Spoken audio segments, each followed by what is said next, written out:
As soon as the buzzer went, I would make sure I was the first one out of the classroom. In fact, the others wouldn't be able to see me for dust. One of the advantages of having a new heart, even if it was from a pig, it made me healthy enough to get out of the class in a hurry. Take a deep breath, I told myself, and another, and another. Now go! I struck out for the middle of the pool, kicked back with my legs and dived. Kick, kick, kick, down, down, down. The water stung my eyes, and the further down I went, the more it felt as if giant hands were wrapped around my chest and squeezing. But I kept going. I could see the bottom, just a little further, but from the pounding of my heart and the raging of the blood in my head, I knew I'd have to turn back now or I wouldn't be able to turn back at all. Cursing my weak body, I headed back up towards the surface of the water, desperately disappointed. Would I ever make it to the bottom? I was beginning to wonder. But I had a more immediate problem. The surface of the swimming pool looked as if it was miles away. I kicked harder, forcing myself to go faster. I broke through the surface of the water just as I thought my lungs must surely burst. I tried to float on my back, but my body was having spasms from trying to drink down air into my starved lungs. I swallowed some water and started coughing and spluttering as I tried to clear my mouth. I twisted myself, forcing myself to float, forcing my body to calm down.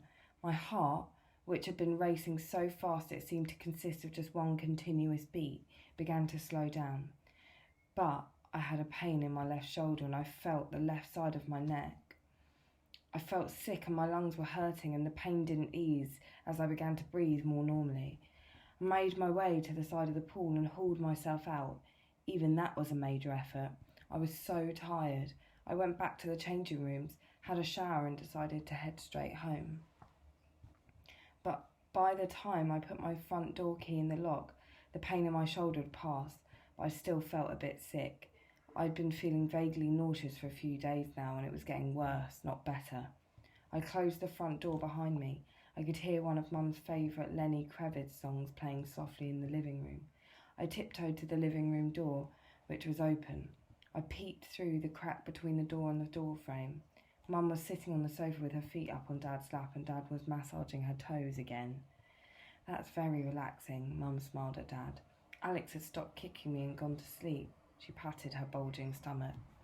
I can't believe I'm massaging your smelly toes again. You're such a smooth talker, said Dad in his lovey-dovey voice. You could talk the man into the moon, giving you a green cheese sandwich. I don't want the man in the moon, I just want you, Mum smiled, making me want to throw up. What is it with you two and toes? I asked, going into the room. Mum frowned. What are you doing here? I thought you were at Marland's. I decided to come home by myself. Mum swung her feet off Dad's lap. You came home by yourself? Her voice was sharp. Yes, I did. Nothing happened, I replied. Cameron? I could tell Mum was winding up for a mega rant. Kathy, you can't spend the rest of your life hovering over Cameron like a hawk, Dad said gently. Sooner or later he's got to start doing things for himself again. You can't do everything for him. I'm not trying to, Dad smiled, and with that smile Mum's voice trailed off. Are you okay? She asked me at last. I'm fine, I lied. My nausea hadn't passed, but I wasn't about to give Mum an excuse to smother me again. I wished Nan was here. I badly wanted to talk to her. Mum, I began. The doorbell rang. I'll get it, I said. No, Mum said at once. Kathy, Dad admonished gently. The crowds have gone. The police have gone and most of the letters have stopped. We can't spend the rest of our time in this house hiding and living in fear. I saw Mum take a breath. I thought you were going to open the door, she snapped. I smiled. I knew the snap wasn't directed at me. Even if I lived to be 90, Mum would still be fussing over me. I went back out into the hall thinking how nice it was to walk into the house and not hear a major argument going on between Mum and Dad. Things seemed to be working out after all. I opened the front door. Dr. Bryce, I said, surprised. We only saw you a week ago. You're not due again until after Christmas. I need to see you and your parents, Dr. Bryce told me with no trace of a smile. One look at his face and I could see it was serious. Without a word, I stepped inside.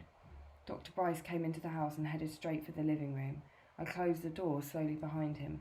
I stood out in the hall for a few moments. I didn't want to go into the living room. I was afraid of what I would hear. Maybe if I stayed out in the hall, then whatever it was, it wouldn't be about me and it wouldn't affect me. But it didn't work that way. Whatever it was, it wouldn't go away just because I wanted to do my ostrich act and bury my head in the cool carpet. I walked into the living room. Mum and Dad were sitting on the sofa, with Mum's feet now firmly on the ground. Dr. Bryce was in the armchair. They all watched me as I sat down next to Dad. I've got some bad news. Dr. Bryce didn't even attempt to beat around the bush. He turned and looked directly at me. To put it simply, Cameron, your white blood cell count is way up. My T cells or my B cells? I asked. Dr. Bryce was too worried to be impressed. How much do you know about the way your immune system and your white blood cells works? Only what I've done in biology and what I've read in books and over the internet, I admitted.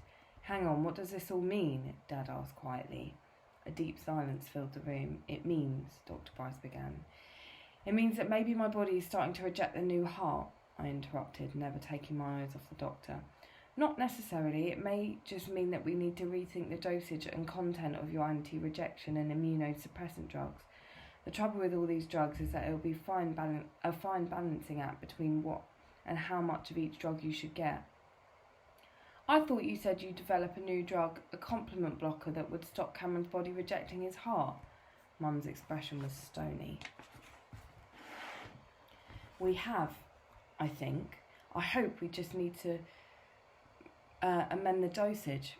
Cameron, I've brought you a new series of injections which I'd like you to start taking immediately.